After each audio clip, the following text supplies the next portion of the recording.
തദ്ദേശ തെരഞ്ഞെടുപ്പിന് മാസങ്ങൾ മാത്രം ബാക്കി നിൽക്കെ CPIM-ഉം കത്തോലിക്ക സഭയും പരസ്യ യുദ്ധത്തിലേക്ക്.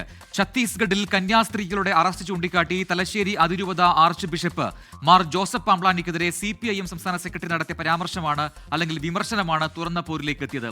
MV ഗോവിന്ദനെ കടന്നാക്രമിച്ച് കത്തോലിക്ക സഭ നേതൃത്വവും രംഗത്ത് വന്നിരിക്കുന്നു. ഛത്തീസ്ഗഡിൽ കന്യാസ്ത്രീകൾക്കെതിരായിട്ട് കടന്നാക്രമം വന്നു. പമ്പ്ലാനി അപ്പഞ്ഞിട്ടി അവസരവാദം ഇത്രയും ശക്തിയായിട്ട് പറയുന്ന വേറൊരാളുമില്ല. അതുകൊണ്ടാണ് ജാമ്യം കിട്ടിയപ്പോൾ സ്തുതി. ആർക്ക്? കേന്ദ്ര അമിത്ഷാ ഉൾപ്പെടെയുള്ളവർക്ക് സ്തുതി. അച്ഛന്മാർ കേക്കും കൊണ്ട് പോയി സോപ്പിടാൻ. എവിടെ? RSന്റെ ഓഫീസിൽ നിന്ന് ഇറങ്ങുമ്പോഴാണ് വേറൊരു വിവരം. ഒഡീഷയിൽ കന്യാസ്ത്രീയെ മാത്രമല്ല അച്ഛനെയും അടിച്ചു. അപ്പോൾ വീണ്ടും മാറ്റാൻ തുടങ്ങി. മൈക്ക് കാണുമ്പോൾ മുമ്പ് കുറച്ച് ജനങ്ങളെ കാണുമ്പോൾ നിലവിട്ട് സംസാരിക്കരുത്. ഗോവിന്ദ മാഷ് ഒരാവേശത്തിനങ്ങ് പറഞ്ഞു പോയതാണ്.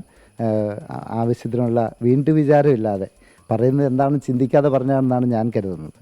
അല്ലെങ്കിൽ ഇപ്പം ഗോവിന്ദച്ചാമി പറയുന്നത് നമ്മൾ കാര്യമായിട്ട് എടുക്കുക. ആ നിലയിലേക്ക് സമുന്നതനായ ഒരു പാർട്ടിയുടെ പൊസിഷനിലിരിക്കുന്ന ഗോവിന്ദൻ മാഷ് സംസാരിക്കാൻ പാടില്ലെന്നുള്ളതാണ് ഞങ്ങളുടെയൊക്കെ അഭിപ്രായം.